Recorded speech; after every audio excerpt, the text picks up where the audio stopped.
నేను కుప్పం ఫాలో అయ్యాను, కుప్పం తర్వాత చిత్తూరు వచ్చాను. పీ గంగాధర్ నెల్లూరు వచ్చినప్పుడు మీరు సీట్ తీసేశారు, మీ కుర్చీ లాగేసుకున్నారు, మీ మైక్ లాగేసుకున్నారు. ఎలాగా బాగా స్టార్టింగే డిసప్పాయింట్ అవుతారేమో అనుకున్నాను, కానీ మీరు అయినా కూడా మీ పాదయాత్ర కొనసాగించారు. కానీ నా డౌట్ ఏంటంటే ఇక్కడ ప్రతి 100 కిలోమీటర్కి మీరు ఒక మైల్ రాయి వేశారు కదా, దాదాపు 31 మైల్ రాయిలు వేస్తున్నట్టున్నారు కదా. ప్రతి చోట మీరు హామీలు ఇచ్చారు కదా, ఆ హామీలు మళ్ళా ఆర్థికంతో ముడిపడి ఉంది. ఇప్పుడు రాష్ట్ర ఆర్థిక పరిస్థితి ఏంటంటే అప్పు చేస్తే కానీ ఉద్యోగస్తులకు డబ్బులు ఇవ్వలేని, జీతాలు ఇవ్వలేని పరిస్థితి ఉన్నప్పుడు ఈ హామీలకు రేపు మీరు ఒక లీగల్ శాంటిటీ తీసుకురాగలుగుతారా? ఇచ్చిన ప్రతి హామీకి క్యాల్కులేషన్ చేస్తే ఎంత ఖర్చు అవుతుందో తెలుసుకున్న, ప్రాజెక్ట్ వ్యూహం ఏంటి, ఎలా అమలు చేయాలో తెలుసుకున్న తర్వాతనే నేను హామీ ఇచ్చాను. ప్రజలు ఒకవేళ నేను చేయకపోతే ఇదే కాలర్ పట్టుకుని నిలదీసే హక్కు కూడా కల్పించాను. ఇప్పుడు మా కెమెరాల సాక్షిగా ఈ 31 హామీలకు రేపు జనసేన టీడీపీ సంయుక్తంగా రిలీజ్ చేసే ఒక మేనిఫెస్టోలో ఆ అంశాలు పొందుపరుస్తారా? నాకు ఇప్పుడు సూపర్ 6 మేనిఫెస్టో వెరీ క్లియర్. ఇది మా అష్యూరెన్స్, పూర్తి చేస్తానని నేను చెప్తున్నా. కెమెరాలు ఉన్నాయి, రికార్డ్ చేసుకోండి. ఇచ్చిన 31 హామీలు తప్పనిసరిగా మేము అమలు చేస్తాం. మీ ప్రసంగాల్లో కొన్నిసార్లు శృతి మించి అవతల వాళ్ళకి టార్గెట్ చేస్తున్నట్టుగా కనిపించలేదా? అంటే మీరు వాడిన భాష కూడా ఓకే, మీ ఆవేదనలో ఆవేశంలో అర్థం ఉండొచ్చు, దీనివల్ల మీ క్యాడర్ ఉత్తేజపరిచి ఉండొచ్చు, కానీ అటాకింగ్ మోడ్ చూసారా? ఆ అటాకింగ్ మోడ్ వల్ల న్యూట్రల్ ఓటర్ ఎలా స్పందిస్తారని అనుకున్నారు మీరు? నేను అసభ్యంగా మాట్లాడలేదు, నేను బూతులు మాట్లాడలా, మహిళల్ని కించపరిచే విధంగా నేను ఏనాడు మాట్లాడలా. వ్యక్తి గురించి మాట్లాడా, అతను చేసిన అవినీతి గురించి మాట్లాడా. వాళ్ళ అభ్యర్థులు, వాళ్ళ ఎమ్మెల్యేలు చేస్తున్న అవినీతికి ఒక పేరు పెట్టా. లైక్ కన్నబాబు గారికి చీటింగ్ కన్నా అని పేరు పెట్టా. తప్పు చేశాడు, చీటింగ్ చేశాడు, అందుకే పేరు పెట్టా. ఇప్పుడు పెద్దిరెడ్డి ఉంది, ఆ కుటుంబం మొత్తం పాపాలు చేస్తుంది, చిత్తూరు జిల్లా అంతా పాపాలే. సో పాపాల పెద్దిరెడ్డి అని పేరు పెట్టా. చెవిరెడ్డి భాస్కర్ రెడ్డి గారు ఏం పని చేయరు, 3 సంవత్సరాలకు ఒకసారి 4 సంవత్సరాలకు ఒకసారి చీరలు పంచుతాడు.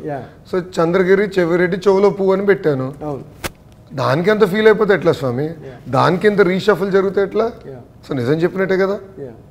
దానికి రీషఫల్ జరిగిపోయిందంటారా?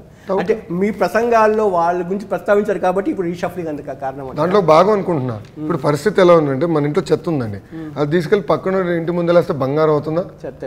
చెత్తే కదా.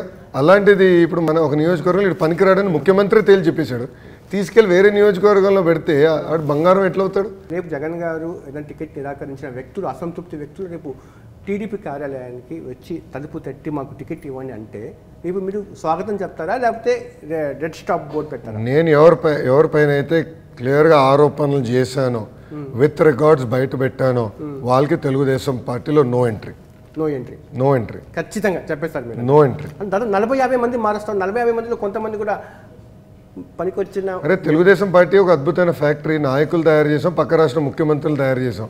మిగతా వాళ్ళకంటే కూడా కార్యకర్తలు ఫైట్ చేసి రోడ్డు మీదకి ఎన్ని కేసులు వచ్చినా కూడా భరించి ముందుకు వచ్చారు. ఎమ్మెల్యేల పైన కేసు లేదని మీరు ఎందుకు అనుకుంటున్నారు?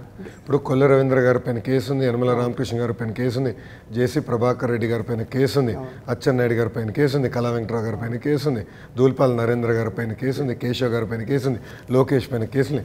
మేమందరం కూడా బాధితులమే. ఈరోజు లోకేష్ ఈనాడు తప్పు చేయాల, స్టాన్ఫర్డ్లో ఎంబీఏ చేశా, ఆయన నా పైన 22 కేసులు ఉన్నాయి, అటెంప్ట్ టు మర్డర్ కేసు ఉంది, ఎస్సీ ఎస్టీ కేసు పెట్టారండి నా పైన. నన్ను భయపెడిచేదానికి నేను తగ్గుతానని. నేను తగ్గలేదు, నేను వదిలిపెట్టాను ఈ ప్రభుత్వాన్ని, తాడో పేడ తెలుసుకున్నాను. రేపు అధికారంలోకి టీడీపీ వస్తే నారా లోకేష్ గారి దగ్గర ఒక లిస్ట్ ఉంది, వాళ్ళ సంగతి తాడో పేడో తేలుస్తారు వైసీపీ వాళ్ళ దగ్గర. ఏ బుక్ సార్ అది? Red book. ఆ రెడ్ బుక్లో నెల్లూరులో 2-3 వాళ్ళ పేరు ఉంది, ప్రకాశంలో 3, గుంటూరు 4, కృష్ణాలో 5. నిజమే సార్ ఇవన్నీ? నంబర్లు మీరు చెప్తున్నారు, నేను ఎవరికి చెప్పలా. నంబర్ 1. నంబర్ 2 ఎస్ రెడ్ బుక్ ఉంది. ఎవరైతే చట్టాన్ని ఉల్లంఘించి మా కార్యకర్తలపైన ప్రజలపైన దొంగ కేసులు పెట్టి వేధించారో వాళ్ళని నేను వదిలిపెట్టాను. ఎంత పెద్ద వ్యక్తి అయినా, ఐపీఎస్ ఆఫీసర్ అయినా. ఇప్పుడు రిశాంత్ రెడ్డి అని ఉన్నాడండి ఎస్పీ, మొన్న అద్భుతంగా చేస్తున్నాడు, అవార్డు కూడా ఇచ్చారు. అతను చంద్రబాబు నాయుడు గారిని సొంత నియోజకవర్గంకి వెళ్లకుండా ఆపాడు. అతని పైన యాక్షన్ తీసుకోపోతే ఎట్లా? అతను రేపు మేము వదిలిపెడితే ఎట్లా?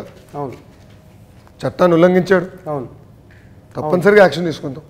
ఒక దొంగతనం చేస్తే యాక్షన్ తీసుకుంటాం కదా, అదే విధంగా యాక్షన్ తీసుకుంటాం. సరే, ఇప్పుడు రాజకీయ కక్షలు అలా చేసుకుంటూ పోతే అది రాజకీయ కక్ష కాదు, అక్కడనే పొరపాటు.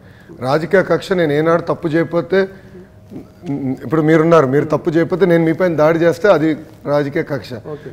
తప్పే కదా. రాజకీయాలు అడ్డం పెట్టుకుని తప్పు ఒప్పవుదు కదండి. సో అధికారులు తప్పు చేశారంటున్నా, నేను ఆధారాలతో సహా చూపిస్తాను, then I will take action. అందుకే జ్యుడిషియల్ ఎంక్వైరీ చేస్తానని చెప్పా కదా సార్. ఇప్పుడు చంద్రబాబు నాయుడు గారు అరెస్ట్ అయిన తర్వాత నందమూరి కుటుంబం కూడా మొత్తం బాసాటగా నిలిచింది సార్. ఒకే ఒక వ్యక్తి జూనియర్ ఎన్టీఆర్ తప్ప. ఈ ఇంటర్వ్యూలో ఆ ప్రస్తావించకుండా అయితే నేను ఉండలేను. దాని మీద మీరు ఏమంటారు సార్? అదే ఆయన పర్సనల్ అభిప్రాయం, that is his opinion. Okay, Babu గారికి అండగా నిలబడాలా లేదా అనేది ఆయనకు వదిలేస్తాను. దానికి నేను మాట్లాడాల్సినంత అవసరం లేదు కదా. అంటే మీరు కూడా మీ ప్రసంగాల్లో కూడా కొంతమంది అడిగినప్పుడు కూడా జూనియర్ ఎన్టీఆర్ గురించి మీరు కూడా స్పష్టంగా చెప్పారు, వస్తే రావచ్చు, పార్టీ కోసం పని చేయవచ్చు అని చెప్పి కూడా అంటారు. సమాజానికి ఎవరు సేవ చేయాలన్నా రాజకీయాల్లోకి రావచ్చు. అవును, ఆపేదానికి నేను లోకేష్ ఇక్కడ లేడు కదా, ఎవరన్నా రావచ్చు. నేను ప్రజలకు సేవ చేసినానికి రాజకీయాల్లోకి వచ్చా. 3132 కిలోమీటర్లు నడిచా, 226 రోజులు, 97 నియోజకవర్గాలు, అడుగడుగున అవమానాలు ఎదుర్కొన్నా. మా పైన సోడా బాటిల్స్ ఇస్తున్నారు, మా పైన మమ్మల్ని కించపరిచే విధంగా ఫ్లెక్సీలు వేశారు, మా తల్లిని అవమానించే లాగా మాట్లాడారు, నన్నే అవమానించారు అడుగడుగున. అయినా కూడా పార్టీ కోసం, ప్రజల కోసం ఈ యువగలం పాదయాత్ర ముందరికెళ్ళింది. సో అలా ఎవరు వచ్చి ఎవరు కష్టపడినా ఆపేదానికి నేను ఎవరు? జనసేనతో పొత్తు ఇంచుమించు ఖరారు అయిపోయినట్టు కదా అఫీషియల్గా? ఇంచుమించు ఏంటంటే ఖరారు అయిపోయింది. అంటే జనసేన టీడీపీనా సార్, బీజేపీ కూడా వెళ్తుందా? As of today Janasena Telugu Desam party కలిసి 2024 ఎన్నికల్లో అసెంబ్లీ, పార్లమెంట్ స్థానాల్లో పోటీ చేస్తాం. అంటే బీజేపీ కూడా వచ్చి జాయిన్ అవ్వచ్చా? ముందల ప్రభుత్వం పైన కలిసికట్టుగా పోరాడాలి. కేవలం కలుస్తాం వల్ల కాదు కదా, పోరాడాలి, కలిసి పోరాడదాం. సార్ జనసేనకు సంబంధించిన సీట్ల సర్దుబాట్లు పూర్తి జరిగిపోయిందా సార్? ఇంకా మైనర్ డీటెయిల్స్నే తొందరలో ఫైనలైజ్ చేస్తాం. మ్యాక్సిమం 1 మంత్లో అయిపోతుంది. జనసేనతో ఓట్ల షేర్ పంచుకుంటారు, ఓట్లను పంచుకుంటున్నారు, సీట్లను పంచుకుంటున్నారు. సీఎం పదవిని కూడా జనసేనతో పంచుకుంటారా? చాలా స్పష్టంగా చంద్రబాబు నాయుడు గారు ముఖ్యమంత్రి, there is no second thought about. Pawan Kalyan garu కూడా అనేక సార్లు చెప్పారు, సమర్థవంత నాయకత్వం కావాలి, అనుభవం ఉన్న నాయకత్వం ఇప్పుడు అవసరం, ఇప్పుడున్న పరిస్థితుల్లో అవసరం అని చాలా స్పష్టంగా ఆయన కూడా చెప్తాం జరిగింది. So there is no ambiguity in that. ఒక ప్రశ్న, ఇది వైసీపీ వాళ్ళు తమ ప్రసంగాలు చెప్తున్నారు, ఒకప్పుడు లోకేష్ గారికి పవన్ కళ్యాణ్ గారికి పడేది కాదు, ఒకరొకరు విమర్శలు చేసుకున్నారు, మళ్ళీ ఇప్పుడు కలిసి ఎలాగా పనిచేస్తారు ఒకే అంబ్రెల్లా కింద అని చెప్పి జగన్మోహన్ రెడ్డి గారు ప్రస్తావిస్తున్నారు అంత విషయంపై. అంటే 2019లో బిఫోర్గా వచ్చిన చిన్న పొరపక్షల గురించి ప్రస్తావిస్తున్నారు. ఆ పొరపక్షలు ఇప్పుడు ఏం లేవంటారు సార్? ఇప్పుడు మీరు చూస్తే నేను ఎప్పుడు పవన్ గారిని ప్రశ్నించలేదు, ఆయన వ్యతిరేకంగా నేను ఏనాడు మాట్లాడలేదు. మీరు నా ట్వీట్స్ చూసినా, నా ప్రసంగాలు చూసినా చాలా స్పష్టంగా మీకు కనపడుతుంది. నంబర్ 1. నంబర్ 2, పవన్ కళ్యాణ్ గారే పొత్తు ప్రకటించినప్పుడు చాలా స్పష్టంగా చెప్పారు, ఎస్ పాలసీ మ్యాటర్స్లో కొన్ని విషయాలు మేము విభేదించాం తప్ప వ్యక్తిగతంగా మాకు విభేదాలు నాడు నేడు ఎప్పుడు ఉండవు అని చాలా స్పష్టంగా ఆయనే చెప్పారు. సో వైకాపా నాయకులకి ఏంటంటే ఎట్టి పరిస్థితులు పొత్తు అవ్వకూడదు అనేది ఆయన ఉంది, కానీ ఇది అయిన తర్వాత ఏం చేయాలో అయోమయంలో ఉంది వైకాపా పార్టీ. ఇప్పుడు మీరున్నారు, ఒక 60 లక్షల మంది సైనికులను తయారు చేశారు మీరంతా చెప్పి, ప్లస్ ఈసారి ఒక 23 లక్షల మంది కొత్తగా ఓటు వేయకపోతున్నారు. వాళ్ళ జీవితానికి ఎలాంటి భరోసా ఇస్తున్నారు సార్? బాబు షూరిటీ భవిష్యత్ గ్యారంటీలో 20 లక్షల ఉద్యోగాలు కల్పిస్తామని మేము చాలా స్పష్టంగా చెప్పాం. దాంట్లో ప్రభుత్వ, ప్రైవేట్ స్వయం ఉపాధి ద్వారా చేస్తామని కూడా చెప్పాం. ఇప్పుడు 20 లక్షల మందికి ఎలాగ సార్? ఇప్పుడు ఎలా ఉందంటే స్కిల్ డెవలప్మెంట్ మేము చేసాం కదండి, 6 లక్షల మందికి ఉద్యోగాలు కల్పించాం కదా 5 సంవత్సరాల్లో. ఎకో సిస్టమ్ క్రియేట్ అయింది, విల్ బ్రింగ్ మోర్ కంపెనీస్. 2014 నుంచి మీరు బాగా యాక్టివ్గా, సూపర్ యాక్టివ్గా పనిచేస్తూ ఉన్నారు అంతని చెప్పి, మీకు 10 ఏళ్ల కిందట నుంచే 10-12 ఏళ్ల కిందట నుంచి మీరు వస్తారని చెప్పేసి మీరు ప్రచారం స్టార్ట్ చేశారు. ఫారెన్లో అమ్మాయిలతో స్విమ్మింగ్ పూల్లో లోకేష్ బయట తిరుగుతూ ఉంటారని చెప్పి ఆ ఫోటోస్ రిలీజ్ చేశారు. Is that illegal? Is that illegal చెప్పి కదండి. ఫ్రెండ్స్తో స్విమ్మింగ్ పూల్ ఈత కొట్టకూడదా? ఫ్రెండ్స్తో సరదాగా బయటికి వెళ్ళకూడదా? నేను అందుకే చెప్పా జగన్కి, నీకు జైల్ లైఫ్ తెలుసు బ్రదర్, నాకు కాలేజ్ లైఫ్ తెలుసు. మీకు జైల్ మేట్స్ ఉంటే నాకు కాలేజ్ మేట్స్ ఉన్నారు. They're all my friends, in fact they're all no Brahmins friends. అంటే ఒకటి, వాళ్ళు ఇప్పటికీ మిమ్మల్ని వదులుతారని చెప్పి నేను అనుకోను, ఎందుకంటే వాళ్ళు మీ మీద కంటిన్యూగా ట్రోలింగ్ చేస్తూనే ఉంటారు. ఇప్పుడు చేయండి, ఉంటారు. ఎందుకంటే 5 రూపాయలు కావాలి కదండి వాళ్ళకి, అంతే 5 రూపాయలు పేటిఎం బ్యాచ్ కదా, ఆ 5 రూపాయలు తప్ప వాళ్ళు ఏం సంపాదించలేరు. సో జగన్ వీళ్ళందరూ వాడుకుని వదిలేస్తారు, ఇప్పుడు 5 రూపాయలు ఇస్తాడు, అయిపోయింది దానికన్నా. అంటే రామ్ గోపాల్ వర్మ లాంటి వాళ్ళు కూడా దిగి సినిమాలు తీస్తూ ఉన్నారంటే ఇంకా. I will ask you a straight question. What is Ram Gopal Varma's contribution to Andhra's economy? Straight question. సూటిగా ప్రశ్నిస్తున్నా. అతని దగ్గర జవాబు కూడా ఉండదు. ఒక్క పరిశ్రమను తీసుకొచ్చారా? ఇన్ని కోట్లు సంపాదించాడే, కనీసం ప్రజలకి డబ్బులు ఖర్చు పెట్టాడైనా? ఒక ఫౌండేషన్ అని ఉందా? ఏమైనా చేశాడా సేవ? నేను కంపెనీలు తీసుకొచ్చా. ఓకే, సినిమాలు తీసి మమ్మల్ని కించపరిచే విధంగా చూపిస్తే ప్రజలు నమ్ముతారు అనుకుంటే ఆయన ఒక భ్రమ. మీరు కొంచెం కూడా మనసులో కొంత కూడా తీసుకోరు అసలు అలాంటివి ఏమేనండి? అసలు అలాంటి సినిమా వచ్చిందని చెప్పి ఎవరైనా చూసి చెప్తాయి తప్ప షుడ్ ఐ కేర్? గతంలో కూడా సినిమాలు చేశారు ఆయన, నన్ను కించపరిచే విధంగా చూపించాడు ఆయన. నేరుగా ప్రజలు నన్ను చూశారు. They now understand me better than ever. So నేను ఎందుకు భయపడాలా? ఎవడో ఒక సినిమా తీస్తే నేను భయపడాలా? అంటే దీంట్లో కేవలం ఆర్జీవీనే చూస్తారంటారు, ఆర్జీవీ వెనకాల వేరే శక్తులు వ్యక్తులు. అరే జగనే ఉన్నాడండి, డౌట్ ఏంటండి? అరే ప్రొడక్షన్ మొత్తం చేసేది జగన్, ఆయనకి డబ్బులు ఇచ్చేది మొత్తం జగన్, దాంట్లో డౌటే ఉంది. అరే తుఫాన్ వస్తే రివ్యూ చేసడానికి జగన్ దగ్గర సమయం ఉండదు, కానీ ఆర్జీవీతో కూర్చుని లంచ్ చేసేదానికి గంట సమయం ఉంది ఆయనకి.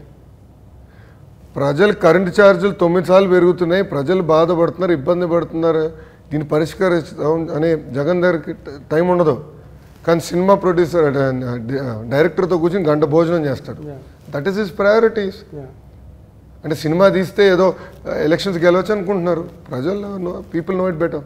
సార్, ఈ బీసీలు వాళ్ళ అభివృద్ధి కోసం స్పష్టంగా ఇంకేదైనా సపరేట్గా ఏదైనా మ్యానుఫ్యాక్చర్ వాళ్ళ కోసం ఇది చేస్తారా, లేకపోతే ఇంక్లూడింగ్ ఉంటుందా? వాళ్ళ బీసీలకి చాలా స్పష్టంగా ప్రత్యేకంగా వాళ్ళకి ఒక రక్షణ చట్టం తీసుకొస్తామని హామీ ఇచ్చారు. ఎందుకంటే ఎప్పుడు లేని విధంగా బీసీల పైన SC ST కేసులు పెట్టి వేధిస్తుంది ప్రభుత్వం. సో వాళ్ళు కూడా ఒక చట్టం అవసరం. వాళ్ళని పేదరికం నుంచి శాశ్వతంగా బయటికి తీసుకొచ్చే మార్గం మేము ఎంచుకుంటాం. సార్, కొడాలి నాని, వల్లభనేని వంశీ, రోజా, అనిల్ కుమార్ యాదవ్ ఈ నలుగురు కోసం ప్రత్యేకంగా శాఖ కూడా ఏర్పాటు చేస్తారని విన్నాను. నిజమేనా?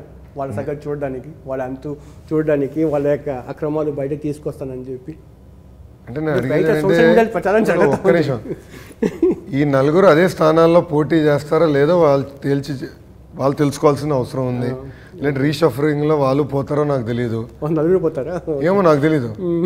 ఆ 1% మంత్రి గారు సినిమా అయిపోయింది, మంత్రి పదవి పోయింది, కొడాలి నాని పదవి కూడా పోయింది. వంశీ పొలిటికలీ ఇర్రెలవెంట్, రేపు గ్యారంటీగా ఓడిపోతాడు.